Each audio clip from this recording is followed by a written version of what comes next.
Ана Салтирова е автор, НЛП тренер и подигнувач на кампањата Личен избор. Ние денес разговаравме со Ана Салтирова за книгата Благодарам, која е наменета за деца, но она што е интересно е што ги вклучува во голема мера и родителите. Благодарам е интерактивна книга која на секојдневно ниво не потсетува зошто и зашто сме денес благодарни. Бидејќи е единствена книга за деца која става фокус на практикувањето благодарност во нашата земја, ја прашавме Ана што е она што ја поттикна да ја создаде. Ова беше прв импулс кога станав мајка и кога стигнав дека треба да читаме книги и кога сватив дека литературата за деца малце е сиромашна од една страна. Сега веќе е многу подобра ситуацијата. Основна мотивацијата станува збор, имав прилика да учам една методологија, неуролингвистичко програмирање, НЛП. Робустиот назив на кратко е неуролингвистичко програмирање од една страна, од друга страна приказната позади тоа стои која е разликата помеѓу успешните и не така успешните луѓе, можеби поважно како се премости тој јас. Јас тоа го учев на поголеми години и би сакала децата да растат со тоа знаење и од таа гледна точка почнав да го работам со моите деца, НЛП-то и искуството беше супер и речев тоа да го ставам во книга како би било достапна за повеќе дечиња.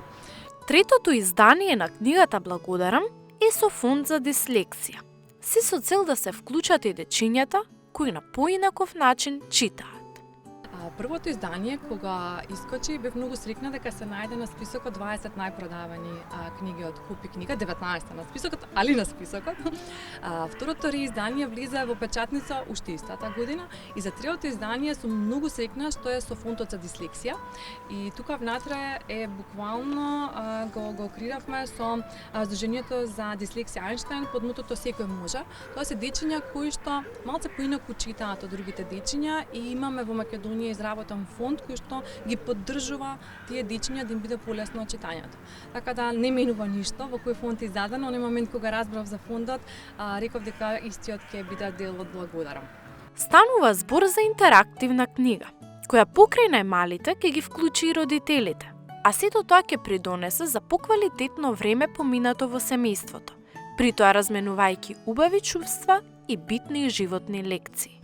Интерактивна и бара интеракција од двете страни. Ова е буквално родителите и децата имаат квалитетно време поминато заедно. Зошто им го здржав вниманието? Зашто нема многу читање, а има зборување и има меѓусебно споделување на информации. Ја објаснува од една страна благодарноста и има 31 ден, буквално како месец дена работа, во која што искажуваат родителите и децата на различни теми за што се благодарни. Зошто 31 ден? Заради тоа што науката потврдува дека нешто да внесеме во себе како навика треба да се случи икс повторувања.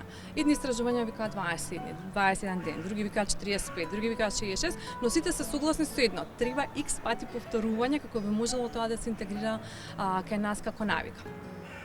А книгата Благодарам содржи активности за кои повеќе ни раскажа самата авторка. Има активности 4, тоа што е месец дена, во еден месец имаме 4 викенди, за време на викендите има активности кои што се прават, сите во семејството заедно.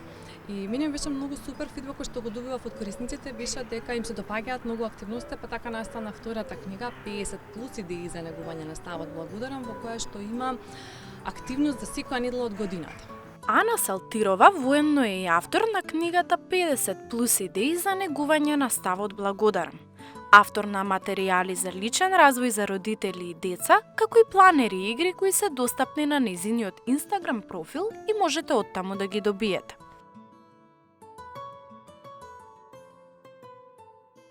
А доколку после сето ова се прашувате зошто е важна благодарноста, Ана Салтирова успеа накратко да не го долови тоа и да не поттикне посериозно да размислиме на таа тема. Долго навежбаме благодарноста, ние ќе му помогнеме на детето, а не помалку важно, ќе се ресетираме и нашиот систем и ние ќе се ставиме во расположение на благодарност, на тој начин многу полесно ќе ги препознаеме и можностите што стојат позади нас и сите оние работи кои што ги имаме. Благодарноста е научно доказано дека ја менува состојбата во која што сме и директно работим на првиот чекор, не става во добра состојба. Технички не можеме да бидеме благодарни и несрекни во исто време. И тоа е тоа каде што му беше мојот прв импулс да го доближам тоа знаење со кое што јас го стекнав 25 мислам некаде од прилика, моите деца и другите деца би сакала да растат со тоа знаење.